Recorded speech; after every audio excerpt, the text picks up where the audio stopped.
Добрый день, уважаемые зрители. Всех приветствую на YouTube-канале Ералы Лайф. У нас сегодня гость, мой прямой руководитель, исполнительный директор туроператора «Компас» Ашерова Светлана. Светлана, я вас приветствую. Спасибо огромное, что вы нашли время. Мы с вами это все изначально договаривали об этом. Спасибо тебе, что ты преодолел такой сложный путь. Да, у нас сегодня по погодному условию немножко мы спешили. И все-таки вот благодаря нашим коллегам мы оказались здесь, с вами. Сегодня я напоминаю, что данный эфир тоже будет сниматься и приглашаться другими коллегами, кто соприкосновенно с нами работает в области туризма, а именно с туризма в Казахстане. Мы также об этом сегодня будем говорить с Светланой. У нас накопилось очень много вопросов, и потихоньку мы начнем. Итак, Светлана, вот последние годы турагенты замечают вообще в целом усиление состава туроператора «Компас». Вообще, изначально я хотел спросить, почему вы оказались в «Компасе», почему идет сейчас сильный набор профессионалов в области туризма у нас в компании? Интересный вопрос. Наверное, многие знают, что я вообще не из туризма. Я пришла в «Компас» как директор по персоналу. И основной моей задачей как раз было формирование сильной и эффективной команды. И со временем, как только я пришла, через полгода наступила пандемия, мы, естественно, немножко переделали работу, перестроились, и с того момента я почему-то ушла в операционку и стала операционным директором. На тот момент в моем подчинении были отдел продаж, отдел бронирования, авиаотдел, визовый отдел, ну и все операционные задачи, которые ставились перед компанией, это обработка всех заявок, как раз стояла передо мной. Но, естественно, здесь без сильной команды тоже нельзя. В дальнейшем, опять-таки, так получилось, что я стала исполнительным директором команды и уже больше отвечаю за продажи и за сервис. То есть это два моих основных показателя моей работы, ну и, соответственно, я транслирую эти показатели для своей команды. То есть для вас, в первую очередь, продажи и лояльность — это основные показатели. Здесь без качественного состава никак, поэтому в первую очередь я большое внимание уделяю кадрам, и это не только я делаю, это делает и собственник компании. Мы очень много вкладываемся в сотрудников и пытаемся собрать, либо воспитать самых лучших и сильных сотрудников, которые будут работать на благо всего туризма в Казахстане и в других странах. Да, спасибо огромное. Почему именно «Компас» вы выбрали?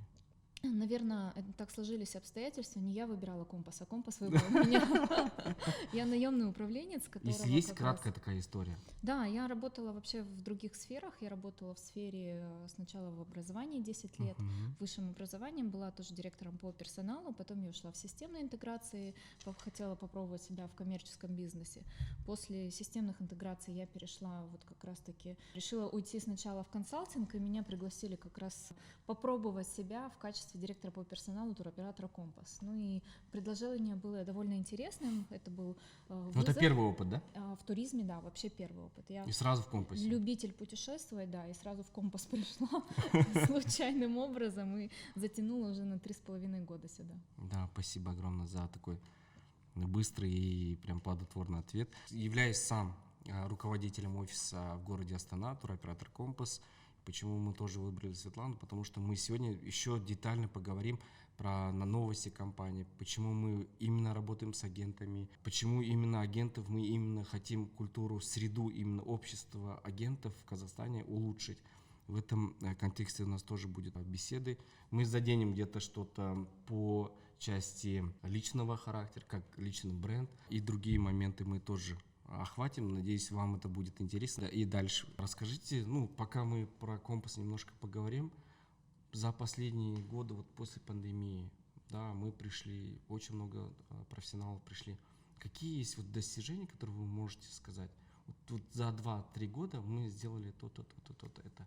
Улучшение именно в атмосфере культуры туризма в целом в Казахстане. Ну, я могу однозначно сказать, что я горжусь теми темпами, которые сейчас происходят в компании. В первую очередь это уход от массового туризма на сервис. Мы долго к этому шли, долго этому сопротивлялись, но когда действительно мы осознали, что за сервисом будущее, мы начали перестраиваться. Вся команда сейчас у нас относится к нашим турагентам и к нашим туристам так, что мы должны помогать, мы должны делать вообще любое бронирование намного легче, доступнее, чтобы каждый, кто соприкасается с нами в работе, понимал, что мы действительно за туриста, за агента. И это главное достижение. Мы замеряем это не просто на словах, да, не просто на ощущениях или в диалогах. Мы это замеряем ежемесячно. У нас есть отдел качества, который это делает. Ежемесячно показатели растут. То есть уровень лояльности в отношении Компаса, он растет. Это, наверное, первое главное достижение, которое я бы хотела отметить.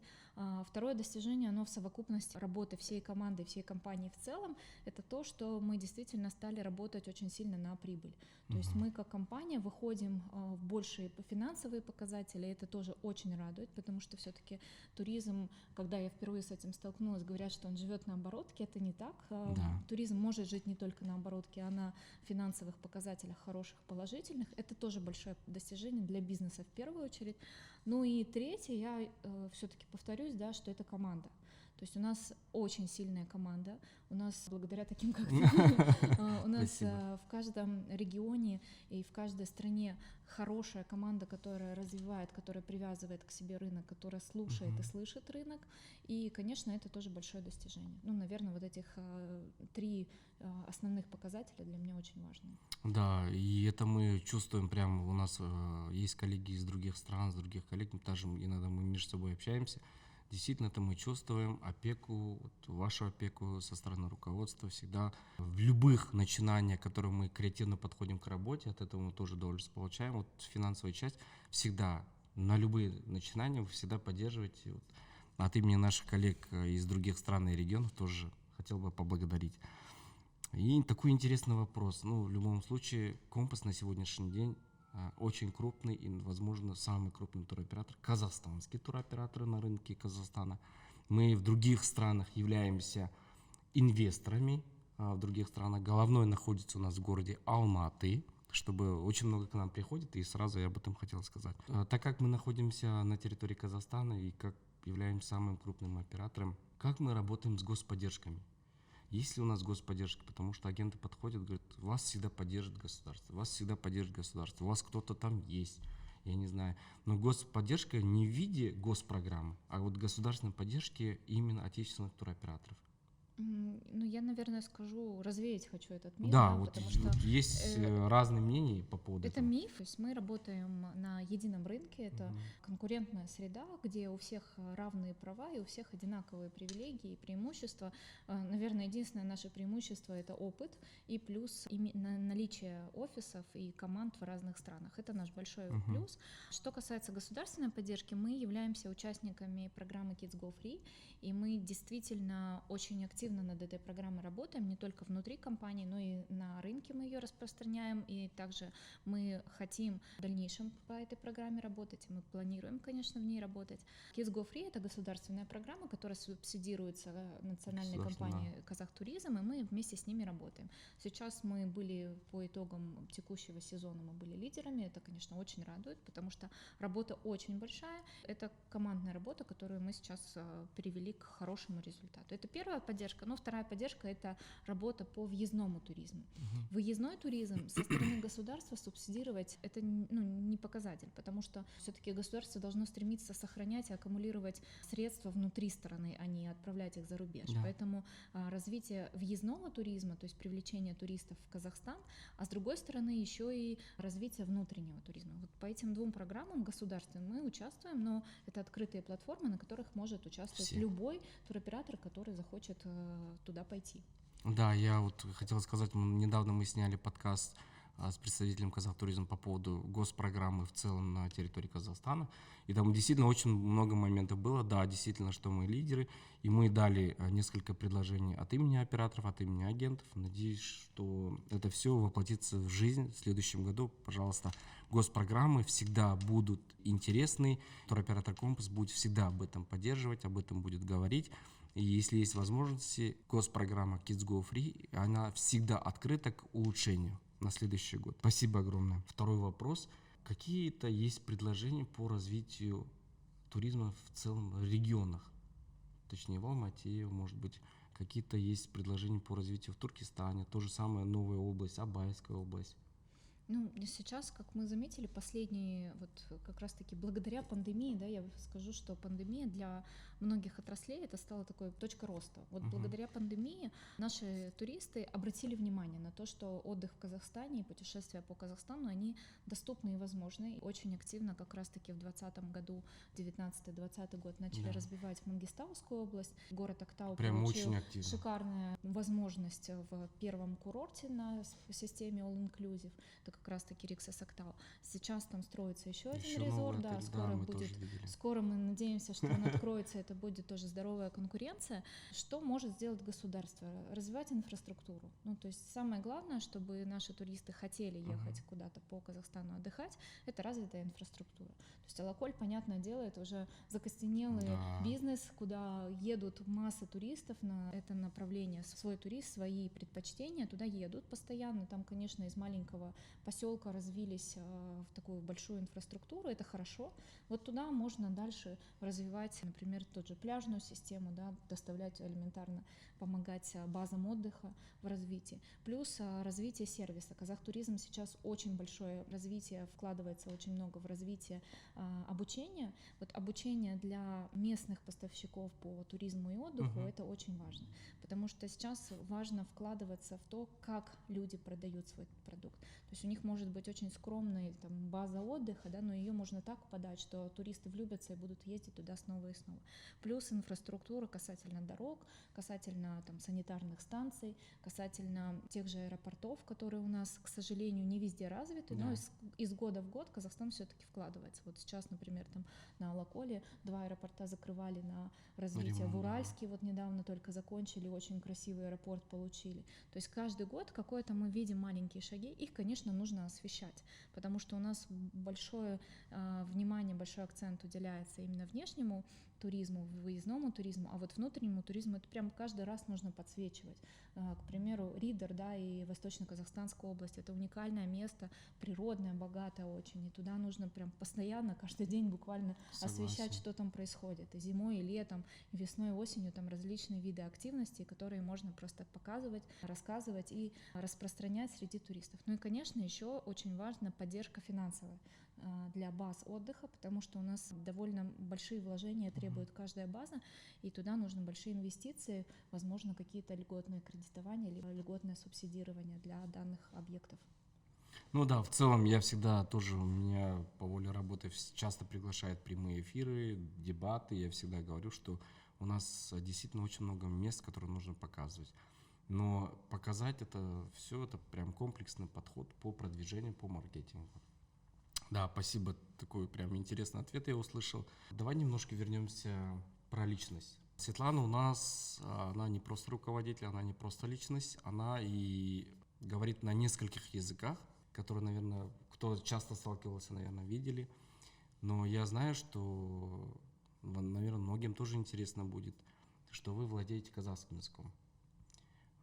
Казахским языком не просто разговорно, а вот прям на уровне можете общаться с нашими коллегами казахскоговорящего рынка. Кстати, мы эту линию, мы туроператор Компас первый начали и будем развивать это. У нас на сегодня уже 12 сотрудников на линии казахскоговорящего в компании присутствует, и мы это делаем, мы это развиваем. На сегодняшний день у нас создан чат WhatsApp, где казахскоговорящий агент может в любой момент написать и получить ответы на казахском языке. Также у нас мы начали рисовать картинки, мы начали продвигать казахский язык. Мы понимаем, что следующий год, последующий год будет тренд казахского языка именно в оказании услуг.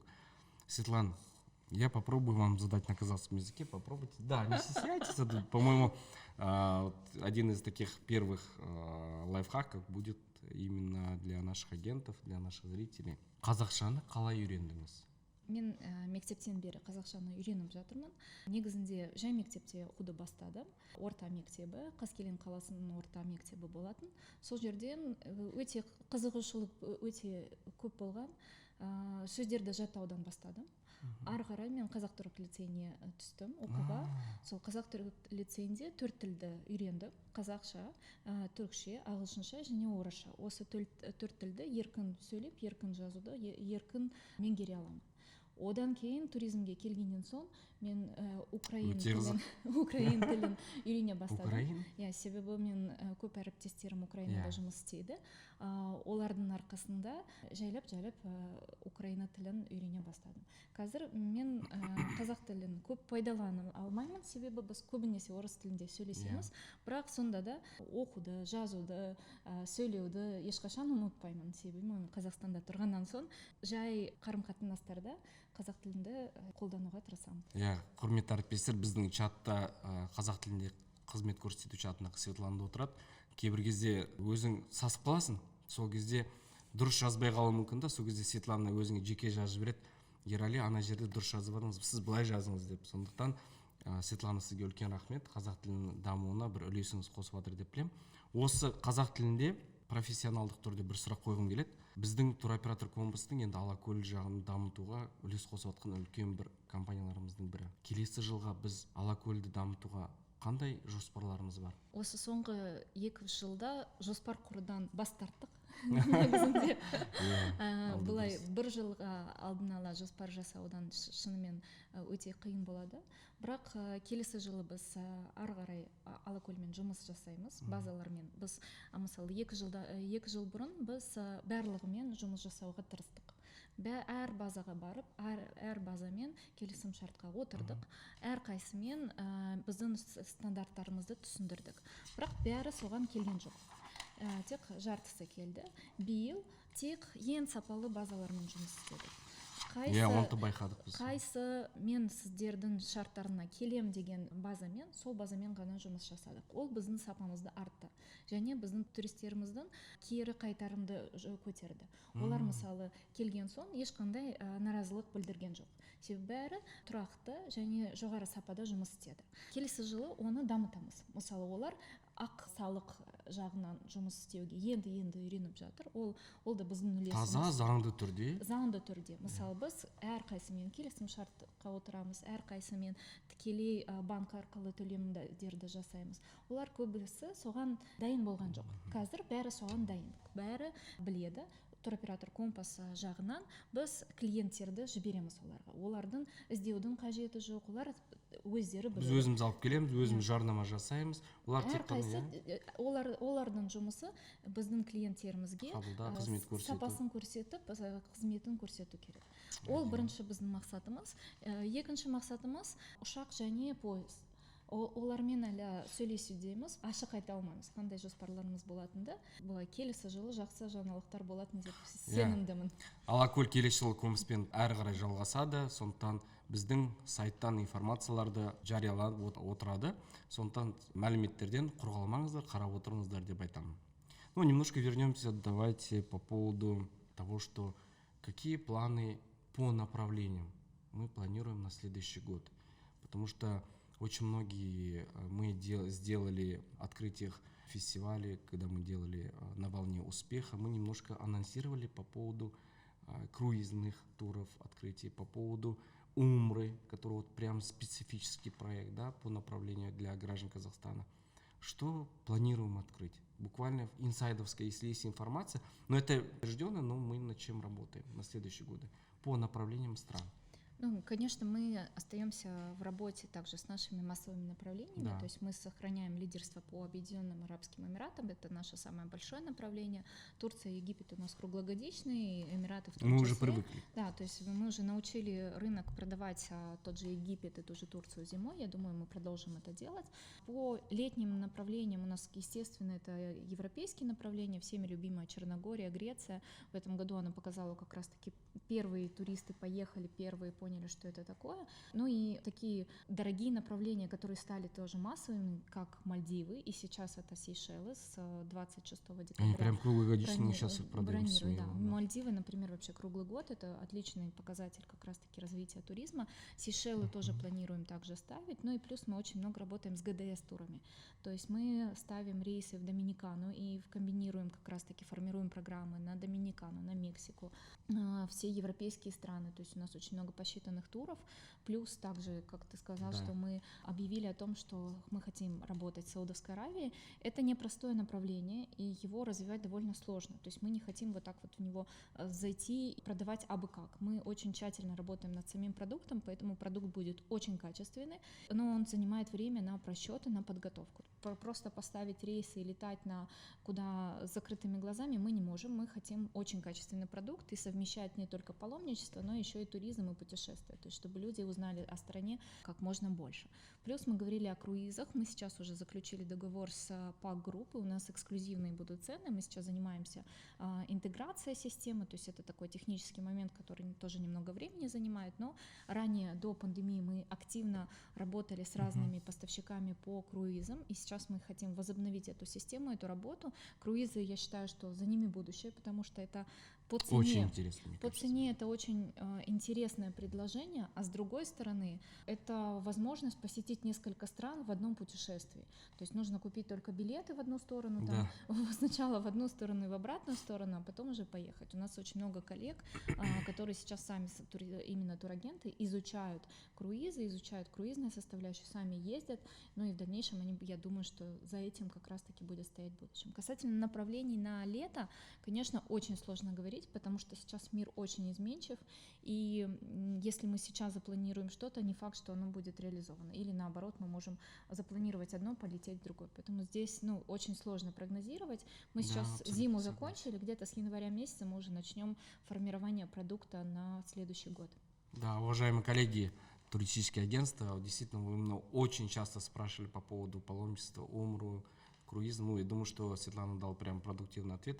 Еще я бы хотел бы уточнить, что у нас внутри компании есть такие инсайдерские информации по поводу того, что продление Таиланда как круглогодичного дестинации на следующий год тоже. Мы также об этом будем Да, по этому направлению в этом работать. году уже отработали, то есть в 2021 году и 2022 мы летом отрабатывали Таиланд как круглогодичное направление с авиакомпанией Астана. На зиму, естественно, мы ставим рейсы на авиакомпании Скат. То есть, в принципе, мы хорошо отработали. Сейчас мы дальше будем работать в этом направлении. Я думаю, очень все поняли, что можно отдыхать в Таиланде все время. Абсолютно. Полностью поддерживаю и согласен, и так что мы в следующем году тоже будем лететь. Но опять вернемся к личности. Ты успешная, ты состоявшийся бренд как минимум в сфере туризма, то, что я других сфер я не знаю.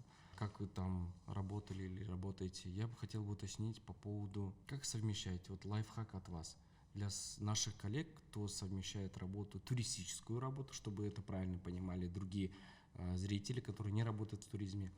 Как вы совмещаете? Ну, при этом вы шикарная мама, шикарная девушка, очень хороший, гордимся мы этим руководитель. Плюс к этому есть же другие обязанности. Вы супруга. Как вы это все совмещаете? При этом, что по графике я вижу, что очень часто и бизнес-поездки бывают. Как вы совмещаете? Сложно совмещаю, честно говорю. Да. Я честно скажу, что не бывает чудес, и баланса тоже нет. Это очень сложно балансировать. Я стараюсь расставлять приоритеты. То есть, например, в выходные я знаю точно, что приоритет моя семья. Будние дни в приоритет на работе. Если я еду в командировке, мне очень помогает моя мама, она меня поддерживает в данном плане, заботится о детях. Мама на весь золото. Да, и муж также подключается, то есть он возит детей в школу, забирает какие-то бытовые вопросы. Но дети уже взрослые, меня это радует, что у меня сыну 15 лет, и он тоже в этом плане мой главный помощник. Наверное, что помогает быть успешной, да, это большое желание. Я хочу своим детям подарить очень интересную и разнообразную жизнь, и это желание меня всегда двигает вперед. Каждый день я просыпаюсь и думаю, что я могу сделать хорошего сегодня, чтобы будущее моих детей было прекрасно. И что я могу сделать сегодня, чтобы сегодняшний день запомнился для моей семьи. И это то, с чем я живу. То есть я и на работу несу то же самое. Каждый день думать о вкладе сегодня и о вкладе на завтра. Две вещи. Я не думаю о прошлом, потому что прошлое очень часто вытягивает из тебя силы, и ты думаешь, вот если бы я сделал так или я сделал так. Сегодня я делаю то, что я могу сделать именно сегодня. Завтра, может быть, я поступлю по-другому. Вчерашний день я изменить не могу. У меня была коллега одна, у меня любимая фраза была ей, хочу поделиться. Мы живем одной секундой. одной секундой. Наша жизнь ограничена одной секундой. Вот здесь и сейчас, где мы находимся, это наша жизнь. Вот то, что было секунду назад, оно уже прошло, его не вернуть. То, что будет Это уже через история. секунду, мы не знаем, что будет. Поэтому нужно получать Вот середина, максимум да? удовольствия вот здесь и сейчас и быть максимально полезным вот здесь и сейчас. Ну, то есть я примерно понимаю, что ты питаешься, твое питание, я имею в виду духовное питание, это твои желания. Да. Вот, если вкратце Желание, ну и, наверное, все-таки дети. Я считаю, что дети — это вообще двигатель прогресса. Благодаря им ты всегда ставишь себе большие цели, ты понимаешь, что тебе нужно куда-то дальше двигаться, обеспечивать им что-то лучшее в этой жизни, показывать им жизнь, открывать им этот мир, отправлять их в путешествие. Конечно, благодаря детям, наверное, я много чему добиваюсь.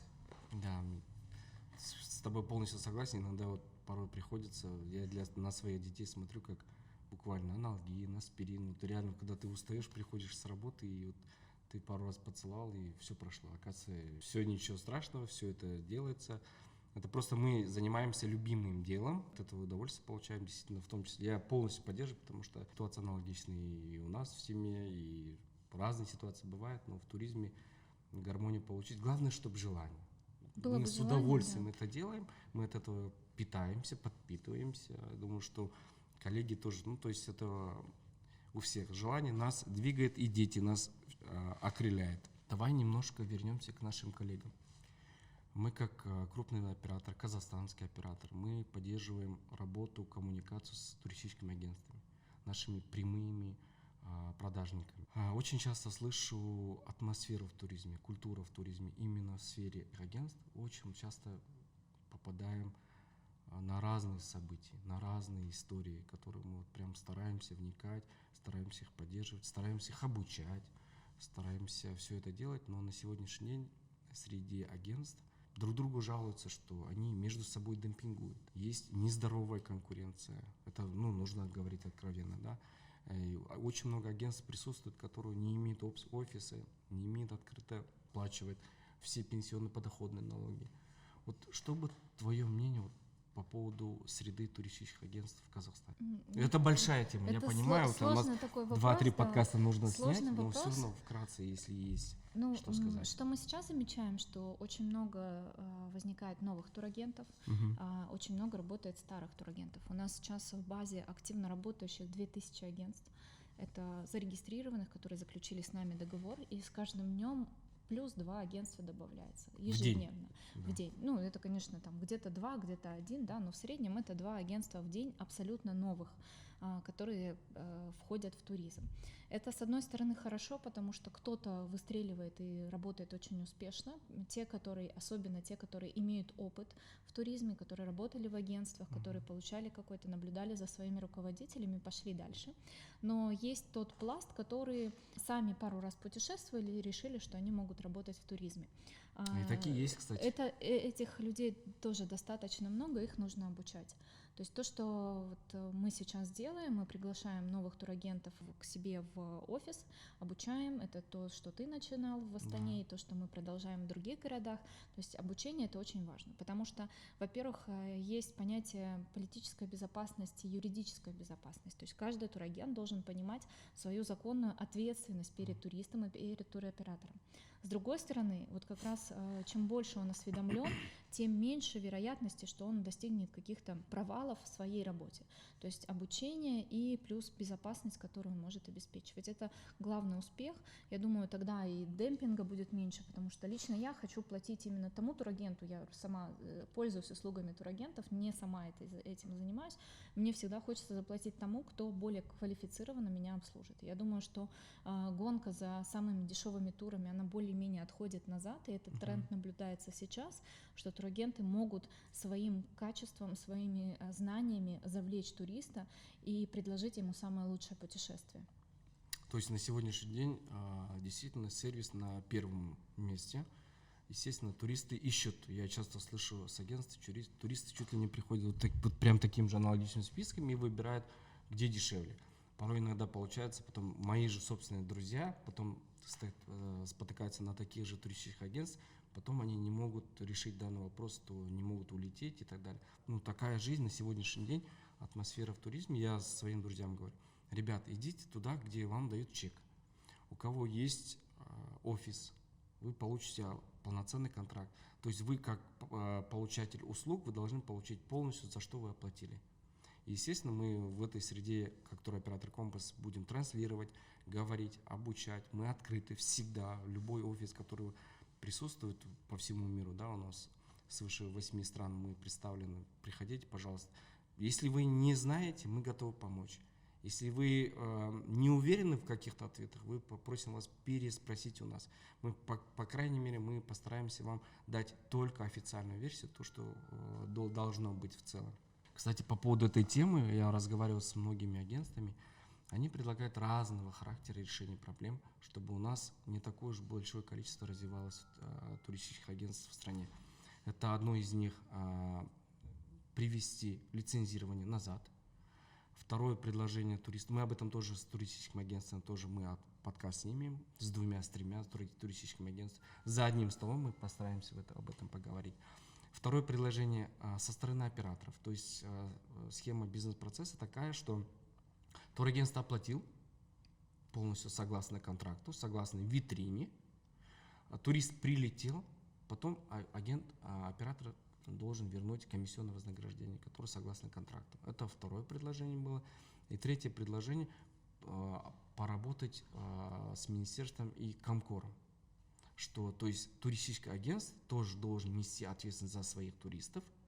Мы же понимаем, что они посредники, это полноценная индустрия. Они тоже должны нести ответственность перед туристами за свои комиссионные вознаграждения. И тогда агентство предлагает, давайте попробуем так же, как туроператоры входят в список Комкор, государство это законом, мы оплачиваем большие средства ежедневно. Мы, чтобы фрахтовать какое-то направление, мы тоже оплачиваем в Комкор. И чтобы такое было, как вы вот из 3 предложений тебе более-менее ближе? Ну, если брать профессиональный подход. Касательно комиссии, мы уже внедрили договор комиссии, и это несколько туроператоров, которые таким образом работают. Договор комиссии у нас уже есть, и ту схему, которую ты озвучила, она уже рабочая. Лицензирование, наверное, это больше не от нас зависит, а от нашего уважаемого государства, но я самолично поддерживаю эту идею, потому что именно лицензирование поможет ограничить от тех недобросовестных агентов, которые действуют на рынке, и те, которые добросовестно работают, они смогут больше и качественнее предоставлять свои услуги. Ну и третий вариант, с одной стороны, да, но с другой стороны, мы говорим о разных мощностях. Экономическая мощность туроператора, она намного выше, чем мощность турагента, и, наверное, это будет довольно сложно. Лицензирование, возможно, договор комиссии. Договор комиссии можно всячески обходить, это не панацея, но как лицензирование, так и оглашение. Я считаю, что рынок, он должен быть открытый, и мы должны все время говорить как о взлетах, так и о падениях. Вот в этом году летом очень было много вопиющих случаев, где турагенты кинули своих туристов, да, на большие деньги. Я думаю, что такие случаи, когда оглашают, все-таки туристы будут больше задумываться о своих путешествиях и меньше будут обращаться в непроверенные турагентства. Да. Уважаемые зрители, у нас время немножко подошло к концу. Давайте сделаем, Светлана, договоримся, что это будет один эфир начала, потому что действительно мы хотели бы какие-то более темы, отношения касаются туристических агентств, мы бы хотели бы отдельный подкаст с вами снять. Возможно, это будет не в Алмате, возможно, это будет в Астане, в Астане, либо в какой-то другой стране, где мы окажемся вместе с вами. Вам спасибо огромное, что сегодня уделили. Спасибо тебе, встретили что ты меня. долетел. Да, я все-таки долетел до Алматы, что у нас хотя бы мы постарались со Светланой дать краткую информацию про компанию, где мы являемся на сегодняшний день коллегами, будущие планы, немножко лайфхаки про личную жизнь и рассказали по поводу ситуации на сегодняшний день в климате туристических агентств в стране, в Казахстане. Мы это будем увеличивать, об этом будем говорить о действительно падениях, о каких-то результатах положительных. Будьте с нами, Relay Life будет транслировать вам всегда все туристические изнанки Казахстана в целом. Спасибо вам огромное. До свидания. Всего доброго.